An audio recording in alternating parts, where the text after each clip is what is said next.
Bonjour à toutes et à tous, et bienvenue dans Parcours Mathématiques, le podcast qui donne la parole aux personnes travaillant dans les mathématiques.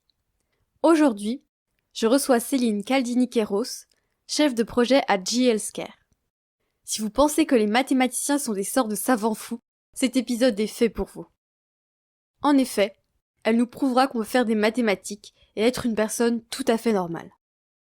Elle nous partagera également ce qu'elle a appris de ses diverses expériences dans le public et le privé, et comment elle a réussi à allier sa passion pour les maths et pour la médecine.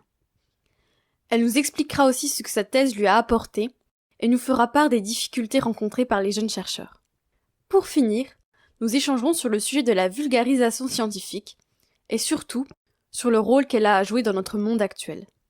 N'hésitez pas à laisser un commentaire et à vous abonner pour soutenir le podcast. Vous pouvez aussi vous abonner au compte Instagram du podcast, qui s'appelle Parcours Math Podcast, pour découvrir les coulisses du podcast et les prochains invités, et suggérer les questions que vous souhaiteriez leur poser. Je vous laisse maintenant rejoindre ma conversation avec Céline. Bonne écoute!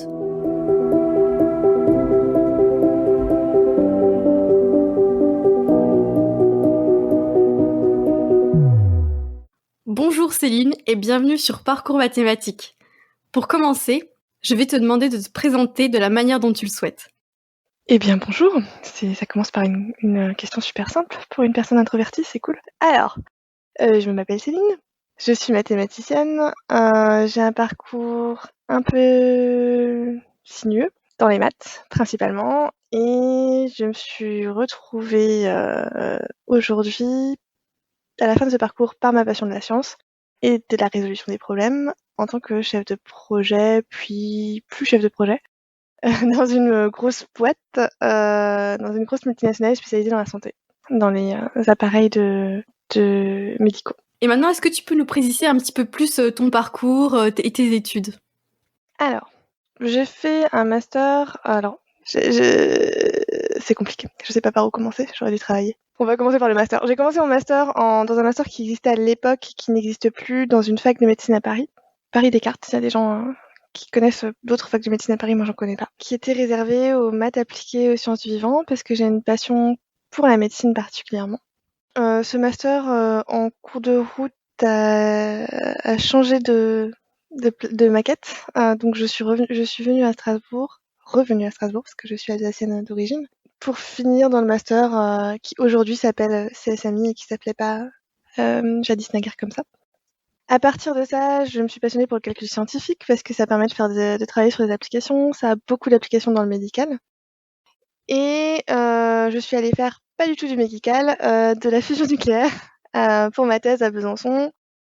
J'ai continué dans le même domaine en allant au Max Planck Institut für Plasmaphysik, pardon pour les gens qui parlent allemand, mon allemand est moche, je sais, à Munich pour continuer là-dedans en postdoc. C'est là que j'en ai fini un peu avec la recherche et je voulais participer beaucoup aux échanges entre les universités et les entreprises que je ne trouve pas trop développées en France. Donc je suis revenue en France pour travailler dans des structures qui font des collaborations entre les universités et les entreprises pour rapprocher les chercheurs et la recherche fondamentale ou appliquée du monde économique. Voilà. Et j'ai travaillé donc d'abord dans une structure qui s'appelait ADCalcul, qui n'existe plus. Ensuite à Semosis pendant quelques années, et maintenant je travaille chez GE en tant que, dans la santé principalement, dans les données de santé pour être plus exact. Et qu'est-ce qui t'a donné envie de faire des mathématiques particulièrement ? Alors, c'était facile. La vraie réponse c'est ça. La vraie réponse c'est c'était facile. J'ai toujours voulu faire du médical. J'avais pensé à la puériculture, à la médecine, à plein de choses. Et au moment de choisir, donc faut se remettre dans le contexte, j'étais une ado. Donc même malgré ma passion pour la bio, je savais. Alors j'avais voulu à l'époque faire de la bio et des maths, parce que j'avais ma passion et le côté facile, mon doudou les maths. Et du coup, je voulais faire les deux. On m'avait dit que c'était pas possible. Je sais aujourd'hui que ça l'est, mais à l'époque je ne le savais pas. Et donc j'ai choisi mon doudou, la chose que j'ai.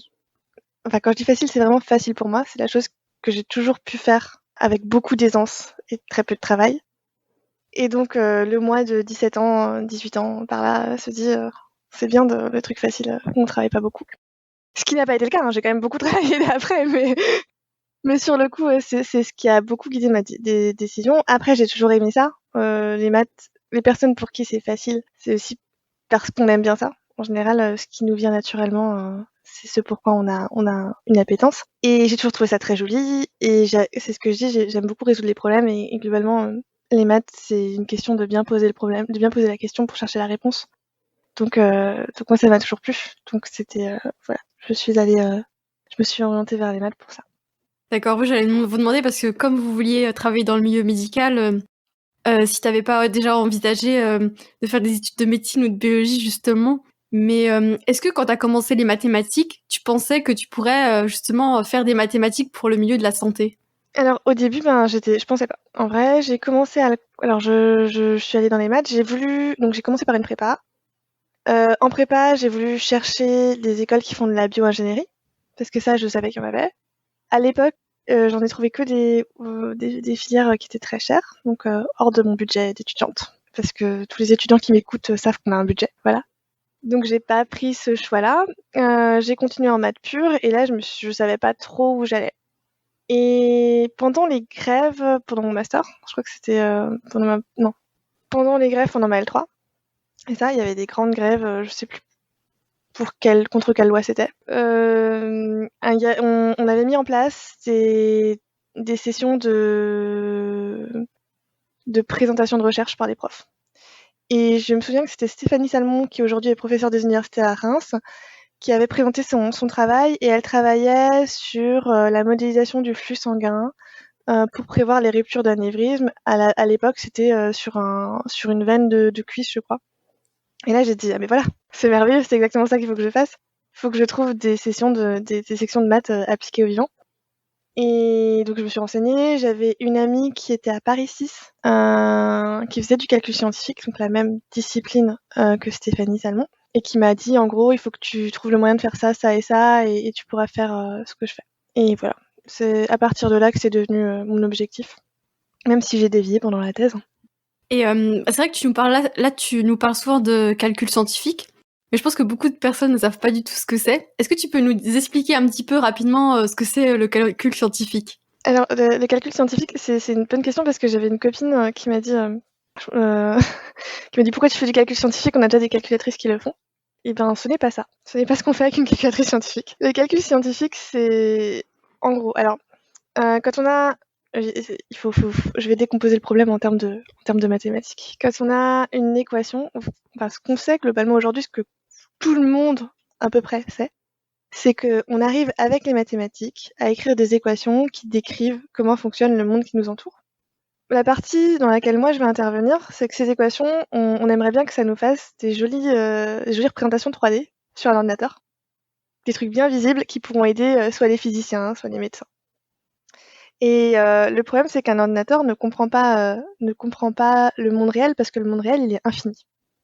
Entre mes deux mains, je sais pas si on verra sur le podcast parce que c'est audio, mais mettez vos mettez vos mains en face de vous, et entre vos deux mains, si vous les tenez l'une contre l'autre, il y a une infinité de points. Et ça, un ordinateur ne peut pas comprendre l'infinité de points, parce que sinon ça veut dire, ça ne marche pas. Donc il faut remplacer par quelque chose de fini, quelque chose qu'on peut compter sur les doigts. Et donc ça, c'est le problème du calcul scientifique, et de l'analyse numérique, mais on n'en parlera pas. C'est de traduire l'infini en fini et de le mettre dans un ordi après, d'une façon suffisamment optimisée, suffisamment bien faite pour que l'ordinateur affiche les choses de façon acceptable pour l'utilisateur final. D'accord, très bien. Je pense que beaucoup de personnes comprendront mieux ce que c'est le calcul scientifique. Peut-être qu'ils ne diront plus que ça ne sert à rien. Et sinon, tu nous as dit justement que tu avais étudié différentes disciplines. Dans quelle mesure le fait d'avoir étudié différentes disciplines a-t-il été un avantage pour toi? Alors déjà, pour moi, parce que j'ai cette curiosité, et j'ai besoin de satisfaire ma propre curiosité. C'est un appétit.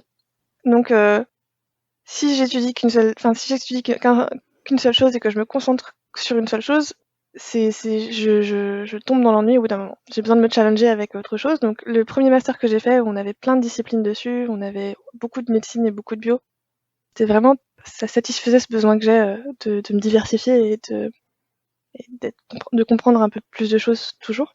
En l'occurrence, le fait de l'avoir fait Pendant mes études aussi, ça m'a permis vraiment de continuer à m'ouvrir d'esprit, de mieux comprendre les applications. Là, j'ai une double compétence parce qu'on a fait beaucoup d'épidémiologie à l'époque et rien que dans l'application aujourd'hui, se dire que je comprends l'épidémiologie, c'est un avantage même pour la crise qu'on est en train de traverser. Ça m'aide même au quotidien à mieux comprendre les chiffres, à mieux comprendre les courbes, tout ça. Et pour ma carrière dans la recherche telle que j'ai fait, ma carrière d'aujourd'hui, ça m'aide à prendre du recul et à pas forcément me perdre que dans la théorie mathématique. Comme on a des deadlines à tout moment, même dans la recherche, plutôt que de foncer dans un coin et dans une direction, et je le fais quand même, hein, quand il y a vraiment un problème de maths super intéressant, on va foncer dessus parce qu'il faudra le résoudre parce que c'est cool. Mais j'essaie de me ramener à la vision globale du problème et que j'essaie d'avoir compris au plus pour toujours faire le lien et m'assurer que mes maths appliquées restent appliquées, quoi. Parce que c'est mon domaine. Je suis pas en maths fondamentale, je suis en maths appliquée, donc je reste en connexion avec l'application. Et ça peut aussi permettre, je pense, de mieux de faire des meilleures modélisations quand on comprend ce qu'on modélise, je pense, parce que sinon, ça peut être compliqué de modéliser quelque chose qu'on ne voit pas du tout ce que c'est. Oui, complètement. Ça permet de s'assurer qu'on fait de meilleures modélisations et plus que ça permet au moment où tu as fini de modéliser, en fait, la modélisation, ça va. C'est le résultat et c'est la traduction du résultat dans l'ordinateur, en fait. Tu peux avoir des surprises et à tout moment, il faut pouvoir vérifier que t'es pas parti n'importe où. Et si tu sais pas ce que c'est que ton application, à la fin, tu te retrouves avec ta solution. Et si elle est à côté de la plaque, t'as pas le recul pour le voir. L'avantage, c'est qu'on travaille en collaboration très proche en général avec les personnes qui nous appellent. Un mathématicien, un maths appliqué, on est souvent appelé soit par les médecins, soit par les physiciens, soit par les physiciens médicaux. Enfin, t'as des personnes qui ont les mains dedans et ils vont nous aider à interpréter. Mais le fait de le comprendre, ça évite de peut-être les déranger une fois de trop. Et donc tu nous m'as dit que tu avais fait une thèse aussi. Bon, même si c'est pas vraiment en mathématiques et que c'est un petit peu de la physique aussi. Qu'est-ce qui t'a justement motivé à faire une thèse? Alors ma thèse est très mathématique déjà. Alors ma thèse c'est 100% des maths pour le coup. Alors c'est des maths appliquées à la physique, mais c'est 100% des maths. Qu'est-ce qui m'a motivée? J'ai parlé de Stéphanie Salmon, quand j'ai vu c'est elle qui m'a inspirée à faire des maths pour appliquer à la médecine, et du coup j'ai voulu faire mon stage avec elle. Si déjà. J'étais dans une grande époque du pourquoi pas. Pourquoi pas faire un stage avec la personne qui est beaucoup inspirée, enfin qui m'a inspirée à être là. Et du coup, après mon stage, j'avais envie de continuer à apprendre, continuer à creuser, et en fait, un stage c'est globalement très très court et on commence à toucher, surtout dans des disciplines comme la nôtre qui sont très denses, on commence à toucher à plein de choses, donc j'avais envie de creuser, j'avais envie de continuer. Et faire une thèse, ça donne 3 ans sur un sujet qui se rapproche du stage, donc on peut creuser nos connaissances, on peut continuer à apprendre. Et justement, qu'est-ce que tu as appris tout au long de ta thèse? À faire des moyennes d'opérateurs de coefficient. Non, pardon. Non, ça c'est la théorie. En fait, il y a bien sûr les maths. Quand on fait une thèse, on est toujours spécialiste de son sujet. Donc ça c'est sûr, on est la personne qui a travaillé 3 ans sur le sujet et des fois la seule personne au monde à avoir travaillé 3 ans sur ce sujet-là. Donc il y a forcément, on apprend une expertise très pointue sur quelque chose de très pointu. Mais pour moi, c'est pas le plus important parce que pendant tous ces 3 ans, on grandit beaucoup. On grandit dans plusieurs directions, j'ai envie de dire. On apprend à gérer un projet parce qu'on a une problématique, on doit la résoudre en 3 ans, ou si on la résout plus tôt, on peut en chercher une autre liée pour aller plus loin, etc. Je rappelle que la recherche, c'est infini. Et donc on doit se gérer soi-même, on doit gérer son projet. On sait qu'à la fin, on doit rendre un manuscrit. On sait qu'on doit rendre du code, et on doit être autonome vis-à-vis de ça. Donc ça apprend une certaine partie de maturité si on l'a pas en sortie de master. Ce qui, pour moi, clairement, j'étais pas complètement mature en sortie de master, donc ça m'a donné l'occasion de grandir. Si on est introverti, ce qui est aussi mon cas, on est forcé d'apprendre à se tenir devant un ensemble de pairs qui sont très très forts et devoir leur dire moi j'ai fait ça et devoir convaincre. Donc on apprend à se parler, à se présenter, à convaincre, à faire des présentations qui sont codifiées, à simplifier sa problématique pour des pairs mais qui ne sont pas du même centre d'expertise. Enfin on apprend plein de savoir-être comme ça qui pour moi font vraiment grandir. Et du coup, tu as dit que tu avais fait donc, pendant ta thèse donc, des mathématiques pour la physique. Tu peux nous détailler un petit peu plus le sujet que tu as traité du coup? Alors, la physique nucléaire. Donc c'est pas la physique nucléaire. Ah, donc déjà, quand je parle de nucléaire, je parle pas de fission. Moi, j'ai travaillé dans la fusion nucléaire, donc c'est-à-dire que essayer de le faire en moins polluant, si je simplifie complètement. Alors, je suis pas une experte en fusion, hein, donc je prendrai pas le rôle des physiciens ici. Mais globalement, on prend deux atomes, on les fusionne, on obtient de l'hydrogène. Enfin, deux atomes d'hydrogène, on obtient de l'hélium, pardon. Et cette réaction va produire de l'énergie, on récupère l'énergie et on fait de l'électricité. Ça, c'est la base. Comment on fait ça? Il y a plusieurs façons, soit avec des lasers. J'ai pas du tout utilisé cette façon-là. Moi, j'ai travaillé avec des champs magnétiques. On confine en mettant des champs magnétiques très très forts. Ça se passe dans un tokamak. La France est en train d'en construire un dans le sud de la France. Aucune idée de où ça en est, hein. Je suis complètement partie de la communauté, j'ai pas suivi. Et donc le sujet que moi j'ai fait, c'était regarder ce qui se passe quand le champ magnétique est infiniment fort, par exemple. On a quelque chose de très très très fort. Est-ce qu'on arrive vraiment à avoir des collisions et comment les particules se comportent à l'intérieur si on regarde avec un microscope, par exemple. Donc en fait, t'as pas du tout fait une thèse sur les sciences du vivant ou de la médecine. Absolument pas. Alors l'avantage c'est que tu peux te dire tu fais des maths, donc tu as un niveau d'abstraction, donc une fois que tu as compris une équation, tu peux appliquer le même comportement à une autre. Et j'ai eu la chance pendant ma thèse, on a des opportunités de travailler sur des projets annexes. Et donc, comme j'en parlais tout à l'heure, j'ai besoin d'avoir des moments de pause. Et donc pendant ma thèse, j'ai pu travailler sur des sujets médicaux, principalement avec Christophe Prudhomme, qui est à Strasbourg. On a travaillé pour la première fois, je crois que c'était en 2012, sur le sujet sur lequel il travaillait avec Stéphanie Famon, pour reboucler, des flux sanguins, des flux de sang dans des vaisseaux sanguins. Donc j'ai pu faire des pauses, travailler là-dessus. Je travaillais aussi sur les yeux, pareil avec Christophe Prudhomme et Marcella Zopos, sur la pression oculaire, je crois. Donc j'ai fait quelques pauses pour revenir au médical de temps en temps. D'accord, donc c'est bien, t'as pu assez varier les sujets pendant ta thèse. Et justement, en plus, j'ai vu il y a récemment, enfin même hier, je peux dire, un livre qui donnait des témoignages en gros sur les difficultés que peuvent rencontrer les doctorants, que ce soit pendant ou après leur thèse. Est-ce que tu as rencontré des difficultés, par exemple, après avoir fini ta thèse? Alors, globalement, moi, de toute façon, la plus grosse difficulté qu'on estime pour moi, quand on est jeune chercheur, c'est qu'on se retrouve à enchaîner les CDD. Si je veux être réaliste avec le monde d'aujourd'hui, être en CDD, alors ça peut correspondre à certaines personnes, ça peut être la recherche de certaines personnes qui ont peur du CDI, je sais que ça existe. Moi, ça me correspondait pendant un certain temps, mais au bout d'un moment, on en a marre. Sur le moment où on veut commencer à acheter des choses, par exemple. Parce qu'un CDI, ça permet de discuter avec une banque. Ça permet d'avoir une location sans bailleur. Enfin, il y a dans la société dans laquelle on est, quand même, le CDI, on le recherche. Et donc, à partir de ce moment-là, le métier de jeune chercheur est super compliqué parce qu'il est fait principalement de CDD et de CDD tout petits.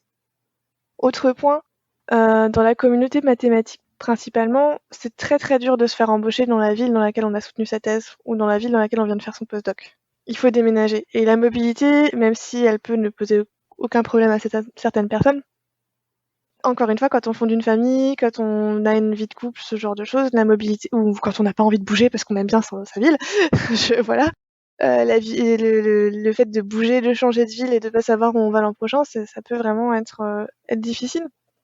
Personnellement, j'en ai assez vite eu marre. Donc voilà, après ma thèse et après mon postdoc, c'était les choses les plus difficiles. Les autres points aussi, je pense, mais ça c'est beaucoup lié parce que j'ai un gros syndrome de l'imposteur. Mais j'en parle sans problème parce que je sais que je suis pas la seule.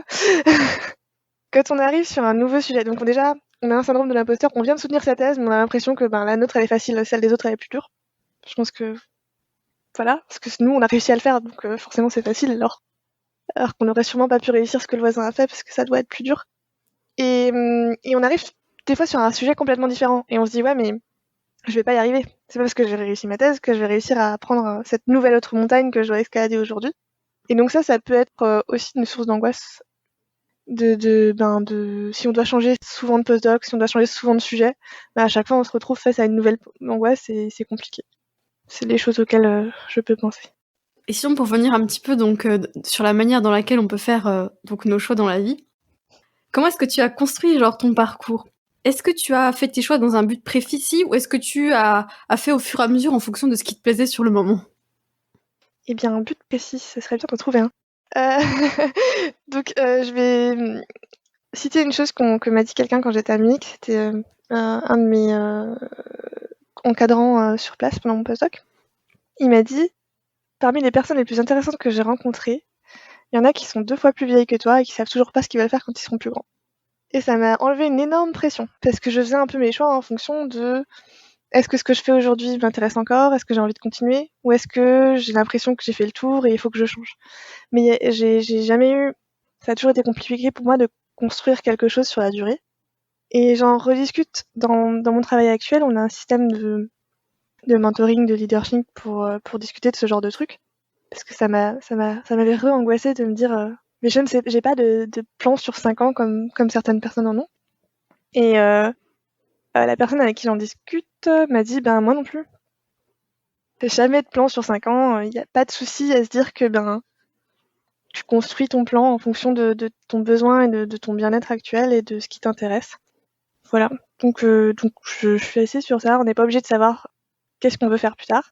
On n'est pas obligé d'avoir un plan. Et moi, c'est ce qui m'a guidée. J'ai eu beaucoup d'opportunités qui se sont présentées à moi. Je les ai saisies par moment. Par moment, j'en ai refusé d'autres. Et en fonction de est-ce que ce que je suis en train de faire me challenge, est-ce que ça m'intéresse, qu'est-ce que j'ai envie de continuer. Et voilà. C'est à peu près comme ça que j'ai tout construit. Mais c'est vrai que je suis d'accord parce que je pense que pour tous les gens qui passent le bac, on se met une pression monstre sur l'orientation, à se dire qu'il faut absolument qu'on sache exactement quel métier on veut faire, quelles études on veut faire. Alors que je pense que quand on est au bac, on sait pas du tout ce qu'on veut faire et je pense que c'est normal, hein, c'est la plupart des gens. Et c'est à force, on se rend compte, on essaie des choses, on découvre de nouvelles choses, on se dit ah tiens ça m'intéresse, en fait j'aurais pas pensé.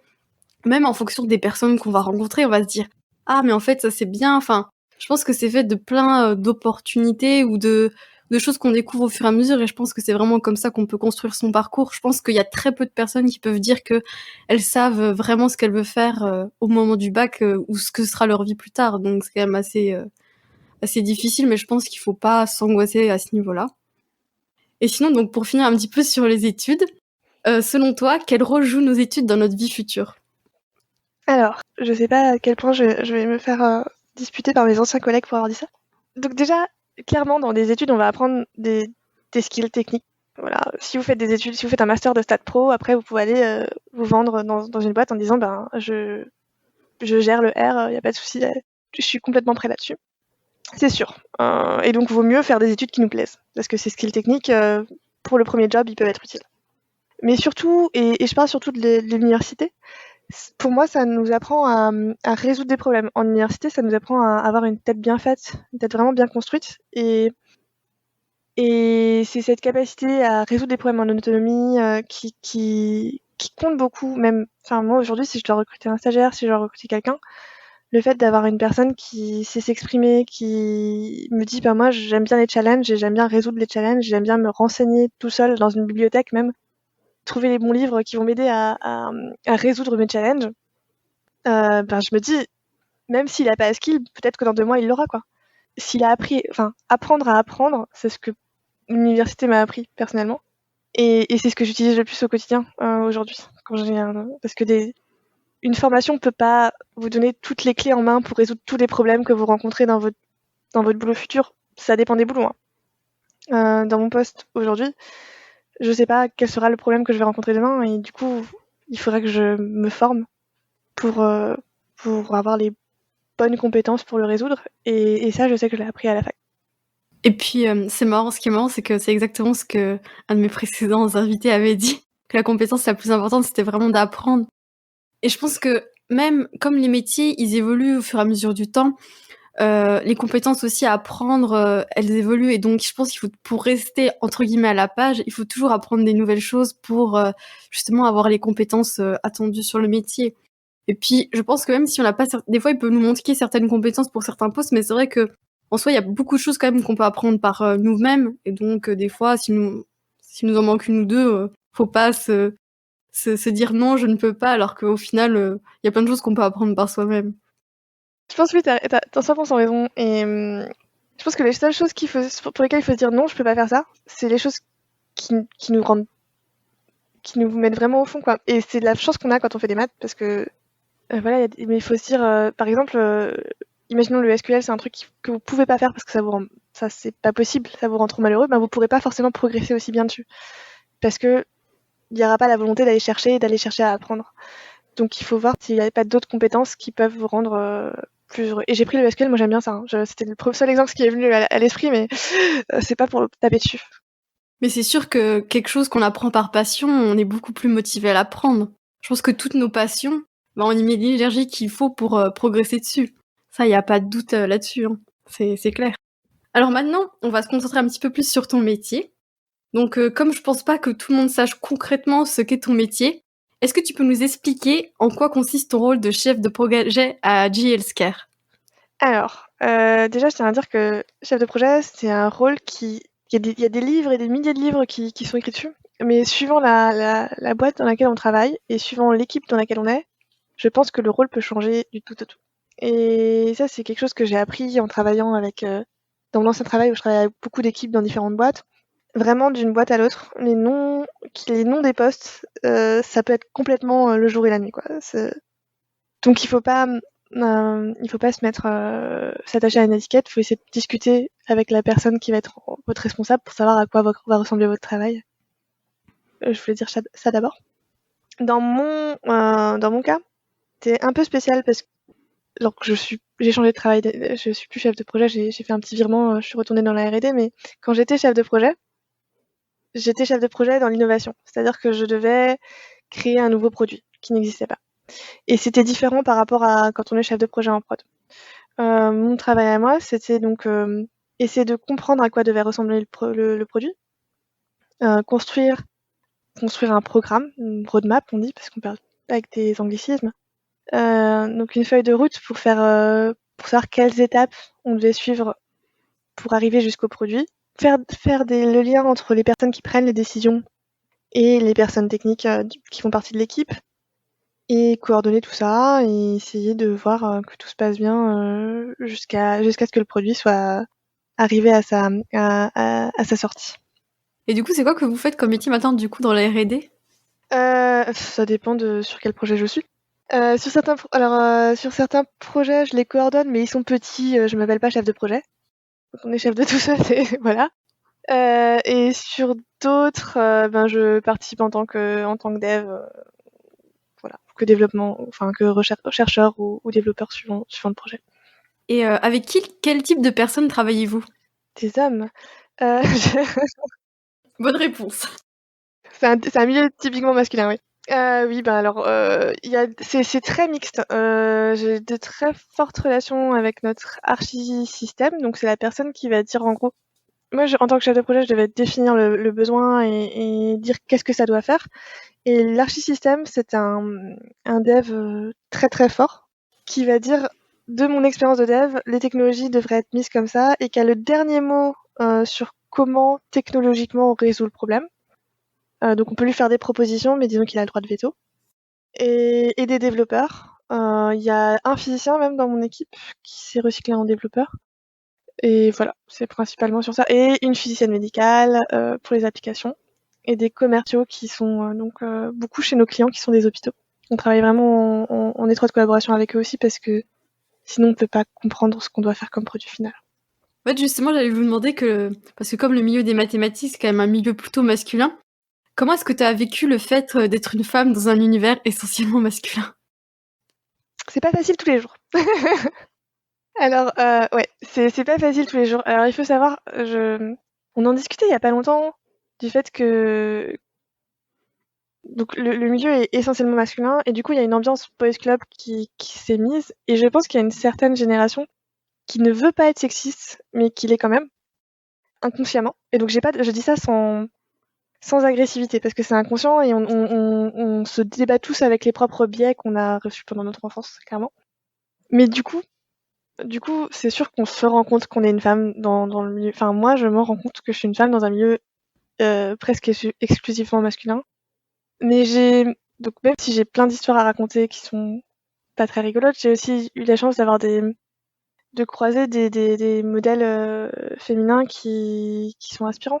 Même si par moments, c'est vrai que c'est déprimant. Il y a eu des 3 moments où j'en avais vraiment marre et l'envie de tout quitter était là, parce que j'étais une femme dans un milieu masculin. Mais voilà, j'espère que ça changera. Et c'est pas que les maths, hein, comme si je suis à la limite entre les maths et l'info, donc il y a un peu une double peine. Mon milieu de travail, c'est que c'est toujours très très très très masculin. C'est sûr qu'il y a déjà pas, il y a pas beaucoup de femmes en mathématiques, mais en informatique, il n'y en a pas tellement plus non plus, hein. Après, on voit que dans d'autres domaines, par exemple, ça a changé. Moi, je pense par exemple à la médecine ou la biologie, qui se sont un peu féminisées, mais pour les mathématiques, on verra si dans le futur ça s'améliore ou pas. Après, c'est fluctuant parce que quand moi j'étais à l'école, on était dans une phase montante. On avait de plus en plus, enfin, quand moi j'étais en début de fac, on avait de plus en plus de femmes qui rentraient dans les maths. On avait de plus en plus de femmes en info aussi. Quand j'étais en thèse, il y avait plus de femmes en thèse que d'hommes, en même temps que moi dans mon labo. On était très très nombreuses. Donc c'était fluctuant. C'est juste que là, c'est dernièrement, pendant les 5 dernières années, je crois qu'il y a une énorme baisse catastrophique des filles en maths et en info. La réforme du bac a empiré les choses, je crois, en plus, si on regarde les derniers chiffres. Je pense que c'est pas un problème qu'on dit qui n'a pas de solution, il y en a une, mais il faut juste faudra juste que les gens se posent sur des politiques claires de valorisation des femmes en maths et en info, quoi. C'est vrai que le problème, il n'est pas du tout simple à résoudre et bon, on verra comment ça évolue. Justement, je pense que dans votre métier, vous rencontrez pas mal de problèmes. Comment est-ce que tu gères les problèmes en termes de projets ou entre des personnes, par exemple? Alors, les problèmes en termes de projet, il y en a. En fait, quand c'est un problème en termes de projet, tu commences à faire de la mitigation. Tu cherches où est-ce qu'il pourrait y avoir des problèmes. T'espères que tu fais une liste exhaustive. C'est jamais le cas. Et tu dis que qu'est-ce que je fais si ce problème arrive? Anticiper, c'est toujours bien. Les problèmes entre les personnes, c'est toujours plus compliqué parce que déjà, tu les prévois pas. Et on n'oublie pas qu'on est tous des humains. Donc, il y en a forcément. On n'est pas des robots et il y a forcément des frictions par moment. Moi, j'ai travaillé pour Digi presque exclusivement en remote, en télétravail, parce que c'est la crise. Je trouve que le télétravail et les communications à distance exacerbent les problèmes entre les personnes, parce qu'on a l'air toujours plus méchant à distance qu'en vrai. Quand on connaît pas quelqu'un, la personne nous fait toujours plus peur à distance. Je sais pas pourquoi. Faudrait que je lise des papiers dessus, voir si je suis pas en train de dire des bêtises. Mais du coup, ça exacerbe les problèmes. Pour moi, donc déjà, je suis pas manager de ressources, donc je manage pas les personnes. Donc si vraiment j'ai un gros problème, je suis censée aller en parler au manager de ressources, donc la personne qui gère les personnes. Mais sinon, j'essaye toujours de ramener au sujet et de ramener aux discussions ouvertes. C'est ma solution. Après, j'ai pas d'autorité sur mes collègues. Quand on est chef de projet, on fait partie de l'équipe. On n'est pas au-dessus. On a des responsabilités, mais on n'est pas dans la hiérarchie directe des personnes. En tout cas, dans ma boîte, c'est comme ça. Mais c'est sûr que les problèmes en termes de personnes, je pense, c'est toujours les plus difficiles à régler. Et puis des fois, il y a même des problèmes de communication, par exemple, j'imagine des quiproquos ou des choses comme ça. Des fois, ça peut partir loin pour au final pas grand-chose, mais... C'est vrai que la majeure partie des problèmes entre personnes sont des problèmes de com, je pense, des problèmes de communication. Et parce que, en fait, surtout entre collègues, en fait, on n'est pas en train de boire une bière, on n'est pas obligé de passer le meilleur moment de notre vie. Donc s'il y a vraiment quelque chose qui va pas, c'est quelque chose qui va pas entre deux personnes qui ont envie d'arriver au même objectif. Parce qu'on travaille pour faire le même boulot, on travaille pour le faire bien. Comment ça peut ne pas aller? C'est qu'il y a eu un problème de communication, c'est qu'on n'a pas compris ce dont la personne avait besoin, l'objectif dans lequel la personne devait arriver, et qu'il y a quelque chose qui n'est pas passé dans la com. Donc, toujours remettre les choses à plat et rediscuter en s'appuyant sur des techniques de communication qui permettent d'éviter les quiproquos, ça résout pas mal de soucis. Mais comme dit, je trouve que ça marche beaucoup moins bien à distance qu'en vrai. C'est sûr qu'à distance, c'est vrai que c'est pas du tout pareil qu'en vrai, même... Enfin, discuter avec des gens à distance, c'est pas du tout pareil qu'en vrai, je trouve. Enfin, même, le pire, c'est quand on ne voit pas la tête des gens. Sur le sans caméra, je trouve que c'est vraiment difficile de voir parce qu'on voit pas les expressions. Enfin, c'est beaucoup plus difficile. Et sinon, quelles compétences as-tu dû développer pour faire ton métier au mieux, on va dire? Alors, en tant qu'introvertie, j'ai dû développer la capacité de parler devant des gens. Et ça, je pense que ça aurait été nécessaire pour tous les métiers. Alors déjà, l'organisation. Gérer un projet, il faut s'organiser. La communication écrite. Parce qu'on passe, si vous oubliez d'écrire quelque chose, il est oublié à tout jamais. L'organisation. La communication écrite, l'abstraction, parce que vraiment, ce que je disais, c'est qu'une grande partie de mon travail, et ça c'est toujours le cas en R&D, c'est la compréhension d'un problème et l'expression du problème, parce que quelles sont les questions qu'on se pose pour résoudre le problème. Et donc ça nécessite de l'abstraction, et ça, je pense que c'est quelque chose que j'ai développé pendant mon cursus et qui me sert tous les jours. Parce que si on se pose les bonnes questions, on va trouver une solution. Peut-être en très longtemps, mais on va trouver une solution. Mais il faut se poser les bonnes questions. Et après, il y a des compétences basiques de développement, de maths. Je travaille avec des données, je travaille en calcul scientifique. Forcément, j'ai besoin de comprendre ce que je fais d'un point de vue maths. Et sinon, je pense que c'est tout. Comme vous avez fait une thèse, je voulais vous demander quelle était la plus-value d'avoir une thèse en entreprise, par exemple, uniquement un master. Est-ce que ça fait des différences au niveau de l'embauche en entreprise? Ça dépend de l'entreprise, ça dépend de la personne qui va vous recruter. Si vous êtes face à quelqu'un qui connaît ce que c'est qu'une thèse, et c'est de plus en plus le cas, on a de plus en plus une plus-value pour les docteurs, clairement, ça change quelque chose. Si vous êtes face à quelqu'un qui ne sait pas ce que c'est qu'une thèse, il va préférer prendre quelqu'un qui sort d'une école d'ingénieur. Ou considérer que vous n'avez pas fait de thèse après votre école d'ingénieur si vous en avez fait une. Mais ça dépend vraiment de la personne qui est en face. Si je suis du côté recruteur, ayant fait une thèse, je sais la maturité et l'autonomie qu'on récupère en faisant une. Et donc je sais que quand on embauche quelqu'un à la sortie d'une thèse, il a déjà bossé tout seul sur un projet pendant 3 ans. S'il est capable de me raconter son sujet avec une aisance et un niveau de vulgarisation suffisant, je sais qu'il est capable d'aller parler à un client. Je sais qu'il est capable d'aller... Enfin, c'est toutes ces compétences qu'on a gagnées en 3 ans. Enfin, c'est 3 ans d'expertise de travail déjà. On prend pas quelqu'un qui sort de master, on prend quelqu'un qui sort au master plus 3 ans d'expertise à travailler. Et ces 3 ans durs. Ces 3 ans à la dure. Il y a plein de choses qu'on est forcé de faire pour avoir une bonne thèse. Donc je sais qu'il y a tout ça en plus de juste un jeune diplômé de master. Pour moi, c'est de l'expérience professionnelle, quelle que soit la discipline dans laquelle la thèse a été faite. C'est une expérience professionnelle de ce côté-là. D'accord, oui, c'est sûr que ça semble logique qu'avec 3 ans de thèse, on soit quand même un petit peu plus formé qu'après juste un master. Est-ce qu'il y a des différences, par exemple, en termes de postes? Est-ce qu'il y a des postes réservés aux personnes ayant fait une thèse et d'autres ayant fait qu'un master, ou est-ce que ça dépend? Ça dépend toujours parce que déjà, je pense que de toute façon, quand on sort d'une thèse, on peut prétendre à des postes auxquels on peut pas prétendre quand on sort d'un master, mais qu'on pourrait avoir en rentrant et en faisant ses preuves pendant 3 ans après le master. Ça, c'est clair. Et après, il y a les personnalités.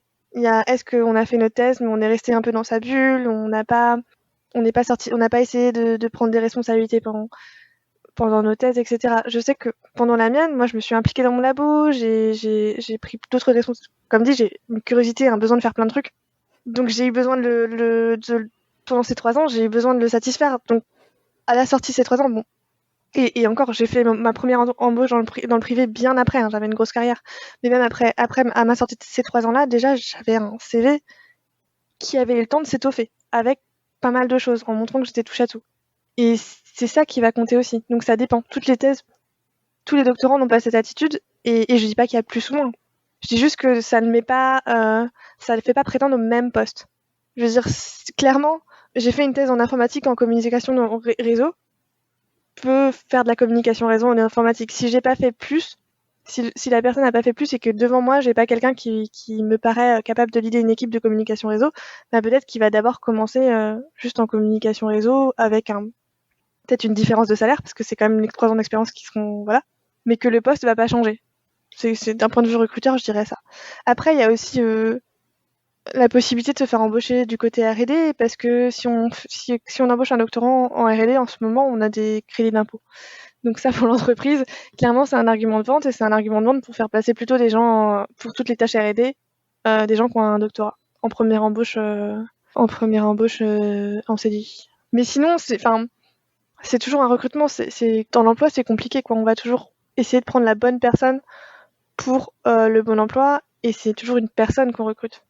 Donc, quel que soit même si on a 2 CV identiques, après, faut que la personne corresponde à l'équipe dans laquelle elle va venir travailler, à l'équipe qu'elle va devoir encadrer. Enfin, il y a plein de choses qui rentrent en compte et j'ai du mal à donner une réponse universelle. Ouais, je pense pas qu'il y a pas non plus de réponse universelle, ça dépend des gens, et même si on a fait exactement les mêmes études et les mêmes diplômes, n'a pas forcément exactement les mêmes compétences non plus, donc c'est difficile de juger. Et je vous pose la question, mais je pense qu'il n'y a pas non plus de réponse très facile à donner. Quelles autres études peut-on faire, par exemple, pour accéder à un poste similaire au tien? Bah, c'est ce que je disais. Bon, déjà, on peut faire des études dans le management, hein. Le management de projet, il y a des études. Faites un MBA, ça marche. Et sinon, c'est ce que je disais. On peut commencer en sortie en tant que dev et apprendre sur le travail et faire ses preuves jour après jour. Ça peut marcher aussi. À partir des études, soit à partir des études de maths, soit à partir des études d'info d'ailleurs dans ce que je fais, soit à partir des études de bioinfo. J'ai une collègue qui a fait de la bioinfo, qui est à peu près au même poste que moi. Puis, soit des études de physique, j'ai des collègues comme dit qui ont fait un parcours 100% physique. Et de toute façon, il faut savoir qu'aujourd'hui, on peut se recycler quand on fait ce genre d'études en sciences. Se recycler, changer, se réorienter derrière et pour obtenir un autre travail, c'est toujours possible. Donc c'est une question difficile encore. Pose des questions simples, s'il te plaît. Je vais essayer, mais c'est pas facile de poser des questions simples. Non, mais c'est vrai que je pense qu'il n'y a pas de réponse toute faite à cette question, et c'est vrai que c'est difficile de dire parce que, en fait, on peut avoir fait des études différentes et avoir le même poste, donc voilà, c'est pas toujours facile de savoir, de dire telles études, tel métier, c'est pas toujours aussi évident que ça. Donc maintenant, je vais encore te poser une question compliquée, je pense, mais c'est pas grave, je sais quand même. Quel est le mythe le plus commun sur ton métier et selon toi, pourquoi? Qu'on n'existe pas. Non, c'est vrai. Genre, et je pense que c'est encore pire en sciences sociales. Les chercheurs en maths, ça n'existe pas. On m'a dit souvent, je pensais qu'on avait déjà tout trouvé. Voilà. Et pourquoi? Parce qu'on n'en parle pas assez en fait. C'est parce qu'on n'explique pas qu'on n'explique pas que les maths sont partout. On n'explique pas que ben on fait avancer la recherche en médecine, on fait avancer la recherche en physique, on fait avancer la recherche en info, on fait avancer la recherche en éco. Ça c'est très peu expliqué au final. Et du coup ben forcément une fois qu'on a fini notre cursus de collège, qu'est-ce qu'il y a d'autre à voir? Plus grand chose. On fait des stats, mais les stats c'est toujours les mêmes maths, non? Enfin c'est pas vrai. C'est pas toujours les mêmes maths. Il faut réinventer des trucs pour que ça marche mieux. Mais voilà. Je pense que le mythe le plus fréquent, c'est vraiment qu'on n'existe pas. Bon, bah, là, c'est rassurant parce que bon, on a déjà une personne qui existe, c'est ça. Bon, bah là, tu m'as donné une transition parfaite pour le prochain sujet à aborder. Parce qu'aujourd'hui, j'avais envie d'aborder un peu plus en profondeur donc le sujet de la vulgarisation scientifique, parce que j'ai déjà évoqué dans certains épisodes, mais je l'ai jamais vraiment, on va dire, abordé en profondeur. Et du coup, comme tu m'as dit que tu en avais fait, j'ai quelques questions pour toi sur la vulgarisation scientifique. Donc pour commencer, je vais déjà te demander pourquoi faut-il faire de la vulgarisation en maths? Pour qu'on sache qu'on existe. Alors, la raison numéro 1, j'ai envie de dire, aujourd'hui, celle qui me tiendrait le plus à cœur, ce serait de créer des vocations. Parce qu'on en a discuté, et créer des vocations féminines de préférence. Parce qu'on en a discuté, il y a de moins en enfin, ça fluctue, et je sais pas pourquoi, je comprends pas. Pourquoi? Pourquoi est-ce qu'une fille se dirait que c'est moins pour elle les maths? Et aussi, je me dis, si les seuls modèles qu'on peut avoir en mathématiques, c'est ben à l'époque Cédric Villani ou sa prof son ou sa prof de maths de collège, on peut se dire ben il n'y a pas forcément grand chose à faire pour moi. J'ai pas envie d'être prof et j'ai pas envie d'être Cédric Villani, donc voilà, ça m'intéresse pas. Il faut montrer qu'il y a autre chose. Il faut montrer qu'il y a des métiers qu'on peut faire en faisant des maths, il y en a plein. Il y en a plus que ce qu'on pourrait citer pendant un podcast. Que les gens qui le font, ben ils sont normaux. Je sais que c'était moi je faisais de la vulgarisation. Non mais c'est vrai que c'est drôle, mais quand moi je faisais de la vulgarisation quand on allait dans les lycées pour discuter avec ça, mais en fait peut-être que moi j'ai pas l'air suffisamment normal, mais peut-être que je veux dire que j'avais des autres doctorantes qui allaient, et les gens étaient en mode ah mais vous êtes des gens normaux en fait. Mais oui, non mais ça vous choque, mais oui on est normaux. Enfin on est juste on est, on est juste des filles qui ont fait des maths, mais vous pouvez aussi en faire, il y a pas de souci. Et c'est important parce que je pense que le mythe du savant fou à la Einstein, il est encore bien présent quand on parle des chercheurs en maths. Et forcément, ça donne pas envie. Enfin, ça peut donner envie à un certain groupe de personnes, mais on n'est pas obligé d'avoir que ces personnes-là qui font des maths. Tout le monde, tous les gens qui aiment bien ça peuvent en faire. Et l'autre point, c'est montrer l'utilité, montrer qu'on sert vraiment à quelque chose. Quand on fait des maths, que la recherche fondamentale en mathématiques est nécessaire, qu'il faut continuer de la financer, qu'on a besoin d'avancer, que ça permet de faire avancer la science en global.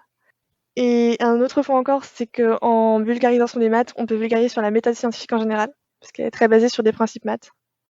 Et aujourd'hui, je pense, de ce que j'ai vu ces derniers mois, la méthode scientifique est de plus en plus récriée.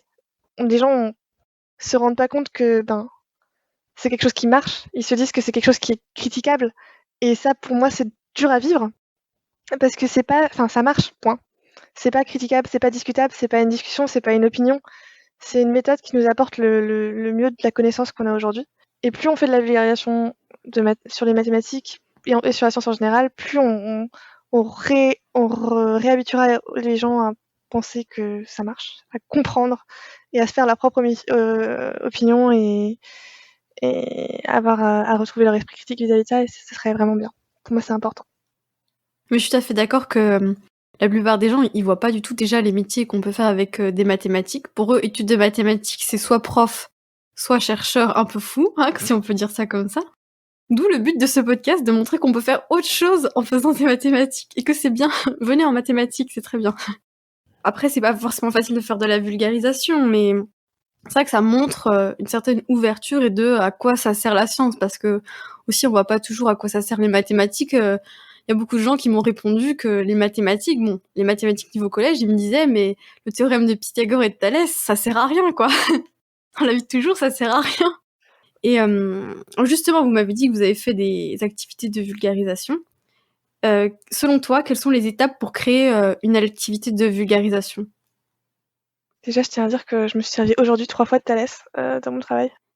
Et ensuite, donc, les étapes de vulgarisation. Alors, déjà, il faut trouver un sujet qui nous intéresse suffisamment parce qu'on va passer des heures dessus. Donc, il faut trouver un sujet qui peut nous intéresser et qui va intéresser. Non, c'est pas important. Même si le sujet, on a l'impression qu'il va pas intéresser les gens, on peut le rendre intéressant. Il faut trouver un sujet qui nous intéresse, sur lequel on veut creuser. C'est la première étape. Après, soit on est expert de ce sujet et du coup, on peut y aller. On peut passer à l'étape 3. Soit on n'est pas expert de ce sujet, ce qui m'est arrivé beaucoup. Et on fait des recherches, beaucoup de recherches. On fait un état de l'art, on fait de la biblio, on se forme. On n'a pas besoin de devenir le plus grand expert mondial d'un sujet pour faire de la vulgarisation, mais on doit savoir de quoi on parle. Il faut être honnête. Il faut dire voici mes sources. Et voilà ce sur quoi je me base pour vous raconter ça. S'il y a un expert dans la salle et si je dis des bêtises, qu'il intervienne. Voilà. On n'est pas expert en tout. Faut connaître ses limites et il faut y aller. Pour moi, et parce que j'arrive à parler de quelque chose ou à écrire sur quelque chose qu'en me cachant derrière l'humour, il faut que je trouve un ressort humoristique pour faire. Souvent, c'est de la dérision parce que ça marche bien, mais un ressort humoristique pour accrocher. Et souvent, quand je faisais des activités qui étaient au contact des gens, quelque chose de manuel, un truc à manipuler, un craft. Soit on est vraiment en contact et les gens peuvent manipuler eux-mêmes, soit on est sur une estrade et du coup faut manipuler un truc. Genre faut bricoler, faut prendre ses ciseaux, son carton, faire de la charpenterie, tout, ses pieds mobiles, n'importe quoi. Faut manipuler. Faut des choses palpables pour que ce soit clair. Et si besoin, des cours d'impro. Personnellement, j'ai pris beaucoup de cours d'impro, j'ai détesté ça, mais c'est très utile. C'est très utile, surtout quand on se retrouve à parler devant un groupe de gens, parce que ce qui est cool quand on fait une activité de vulgarisation, c'est d'être avec la foule, avec le groupe de personnes en face de soi. Et si on bloque face à l'impro, ça va moins passer, on va moins profiter du moment, quoi. Et si on profite pas, les gens profitent moins aussi. Donc tes cours d'impro, je conseille à toute personne qui veut se lancer dans la vulga. Pas sur YouTube, parce que sur YouTube, on s'en fiche, c'est préparé. Mais si jamais vous voulez aller au contact avec des gens, je vous conseillerais d'en prendre. C'est vrai que moi, j'ai déjà assisté à des exposés de vulgarisation où les gens disaient des choses totalement fausses scientifiquement. C'était un peu perturbant, mais à part ça, on s'est dit oui, c'est faux. Du coup, des fois, c'est vrai que bien connaître son sujet, c'est un petit peu la base déjà, je pense, pour faire de la vulgarisation. Et sinon, justement, comment est-ce qu'on peut reconnaître une bonne activité de vulgarisation ? Elle est drôle. Elle permet, il y a un bon engagement. Alors ça dépend. Moi, comme dit, je parle pas de YouTube parce que c'est pas un média que j'ai utilisé. Donc c'est pas un média que je connais. J'ai fait de la radio avant, mais c'était il y a très très longtemps et c'était pas de la très très bonne radio, donc je vais pas prendre ça comme exemple. Je vais vraiment prendre le côté en contact avec les gens. Et là, du coup, si on est en contact, il y a des interactions. Clairement, c'est réussi si les gens posent des questions, si les gens se sentent engagés, si les gens répondent. Moi, je mettais beaucoup de, comme dit, je faisais beaucoup de l'impro dans le sujet, donc je mettais beaucoup de questions pour que les gens me répondent. Et quand ils sont vraiment dedans, pour moi, c'est réussi. ça permet d'aller plus loin et c'est remis en question. Pour moi, une bonne activité de vulgarisation, on a appris quelque chose, mais on se demande est-ce que c'est vraiment vrai? Est-ce que je vais pas vérifier moi-même et est-ce que je vais pas creuser de plus? Genre, je sors de là, mais j'ai envie d'en savoir plus. On a atteint notre objectif. C'est peut-être parce que je me sens pas à l'aise dans le rôle du prof qui va juste donner des infos et vous partez avec et vous retenez ça surtout. Je suis plus à l'aise dans le côté de la personne qui prend par la main et qui montre regardez, ça c'est cool.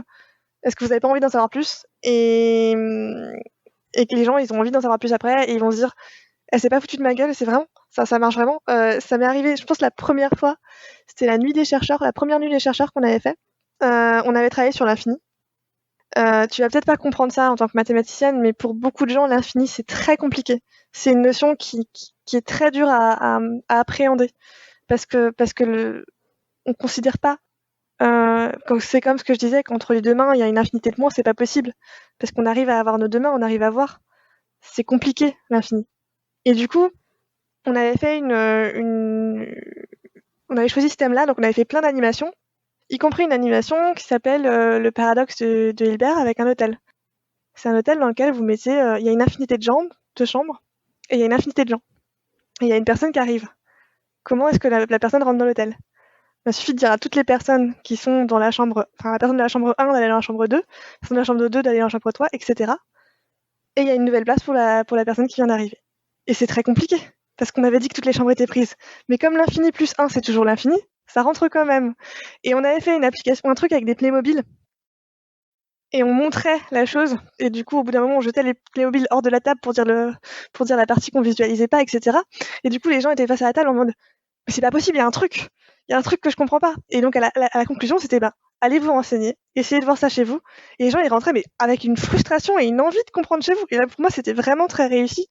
Parce que oui, il fallait creuser, il fallait comprendre ce que c'était que l'infini, fallait pas rester sur cette sensation de il y a quelque chose qui va pas dans ce qu'on m'a présenté. Et pourtant, comme dit, on avait ça avec des Playmobil, on avait un petit dessin animé qu'on avait fait avec le fait que si on est séparé d'une personne et qu'on essaye de se rapprocher en faisant à chaque fois la moitié exacte du chemin qui nous lie à cette personne, on la touchera jamais.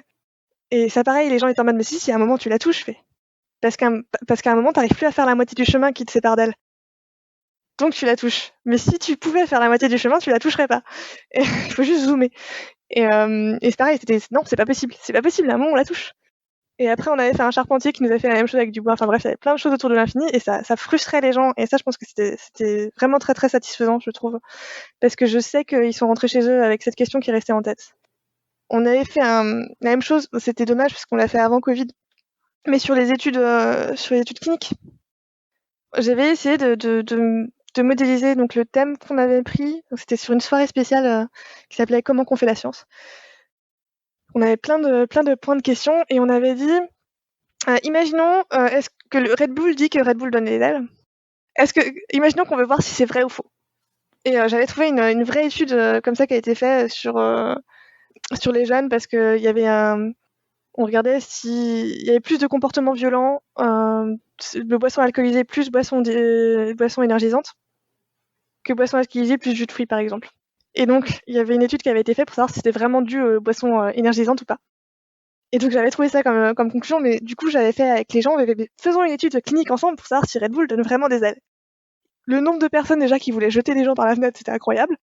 On ne jette pas les gens par la fenêtre, je crois que c'est pas éthique. Mais surtout on avait fait le truc ensemble et à la fin il était en mode mais est-ce vraiment comme ça qu'on doit faire une étude en double aveugle? Est-ce que le double aveugle, donc le double aveugle pour ceux qui ne le savent pas, c'est le fait que quand vous participez en tant que patient à une étude clinique, vous recevez un médicament, vous ne savez pas si c'est le médicament ou un placebo. Et la personne qui vous le donne ne sait pas si elle vous donne le médicament ou un placebo. Donc il y a un double aveugle. Personne ne sait ce qui se passe pour éviter que l'étude soit biaisée.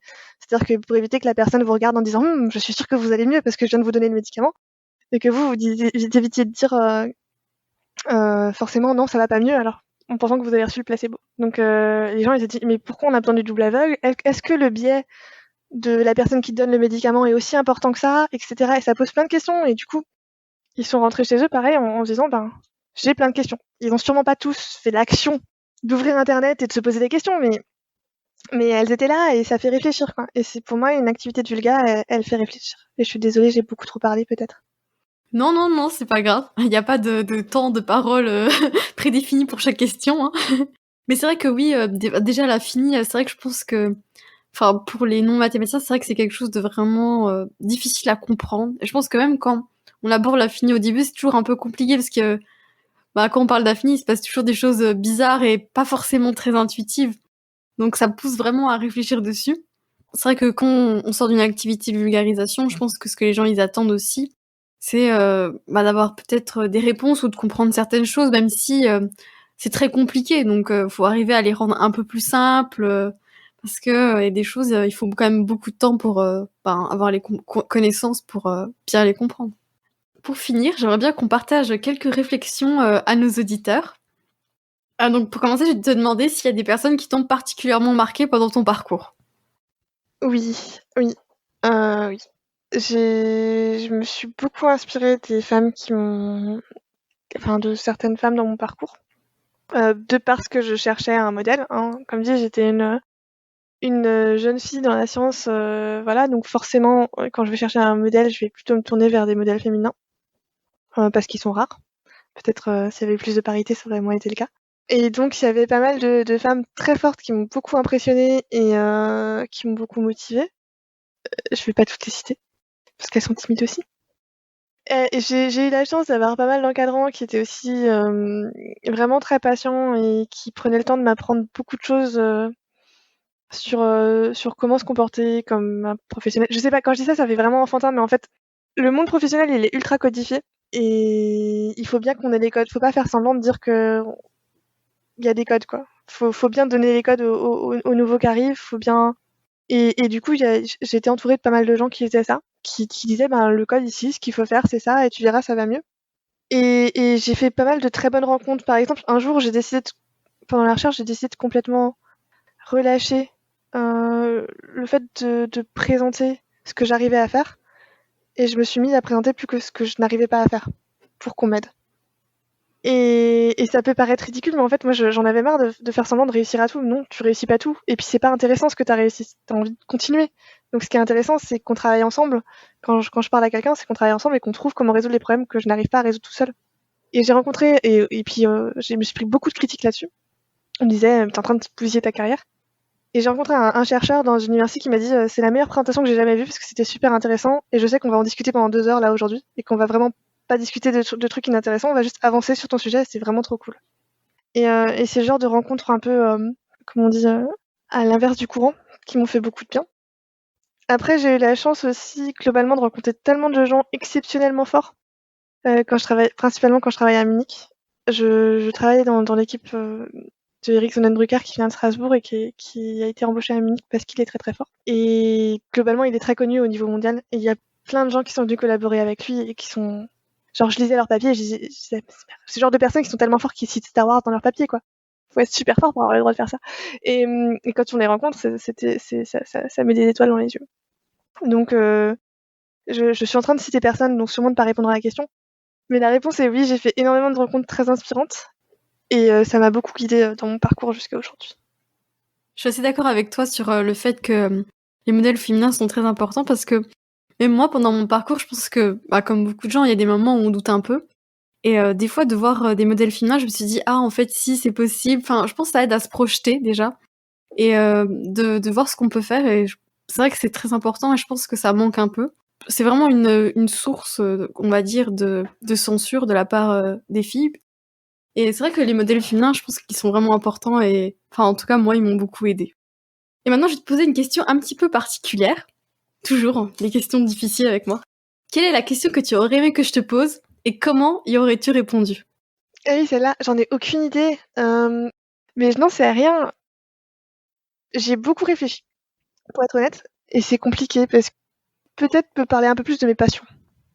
Parce que je me dis que je me dis que comme on veut prouver qu'on est normaux, ma vie c'est pas forcément mon boulot et j'aime bien faire plein de trucs et j'adore la science, je suis passionnée de science, j'aime bien ce que fait Podcast Science par exemple, même si c'est pas mon truc d'écouter beaucoup de podcasts. J'ai une copine qui travaille beaucoup dedans et ils sont forts et voilà.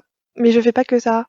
Je fais du sport, beaucoup de sport, de l'escalade, comme beaucoup de monde dans la recherche. J'étais choquée en arrivant à mon premier séminaire au boulot quand j'ai commencé la recherche, de voir à quel point les gens étaient sportifs. Genre, c'est sportif, genre je fais un triathlon le week-end parce que c'est le week-end. C'est pas des petits sportifs, quoi. Les gens normaux font pas de triathlon, mais en fait, si. Donc moi, je fais de l'escalade et de la gym. Et je fais de la couture et du tricot, comme une mamie. Je joue beaucoup trop aux jeux vidéo pour mon propre bien. Je passe aussi beaucoup trop de temps devant les séries. Je fais des choses en dehors de mon travail, et que c'est important à savoir, si on veut que les gens aient pas peur du mythe du savant fou. C'est même rassurant de faire des choses en dehors de son travail. Je pense que mes collègues ne font pas tous des choses en dehors du travail. Mes anciens collègues, les autres collègues de la recherche. Une grande majorité a une famille, une vie de famille tout à fait normale, et une grande majorité a des passions. Comme je dis, une grande majorité fait du sport comme pas possible, et ils sont super forts. Et il y a plein de gens même qui ont arrêté. Enfin, quand je te parlais des gens qui m'inspiraient, c'est vraiment un endroit où on rencontre tout type de personnes et pas mal de personnes super inspirantes qui ont des vies complètement folles. Il y a des J'étais en thèse avec des gens qui ont d'un coup arrêté leur thèse parce qu'ils avaient envie de vivre de prendre leur voiture et de faire le tour du monde en voiture et ils ont quand même fait de la recherche en maths et donc comme dit, tout le monde peut en faire. Il y a tout type de personnes, il faut vraiment venir faire des maths. Ça va être le message de ce podcast. Venez faire des mathématiques, c'est bien, on est normaux. Ils sont des normaux, je vous jure. N'ayez pas peur. Et du coup, est-ce que tu as un conseil que tu voudrais donner à nos auditeurs? Ah mais ça dépend. Qui sont les auditeurs? Qu'est-ce que je pourrais avoir comme conseil? Ah oui, si, renseignez-vous. Quelle que soit la chose que vous entendez à la télé, dans les journaux, etc., renseignez-vous. Essayez de trouver des sources. Essayez de comprendre. Et ayez un regard critique sur le monde. Et comme j'ai bientôt commencé mon stage d'études, personnellement, quel conseil tu donnerais à un stagiaire? Un stagiaire, demande de l'aide.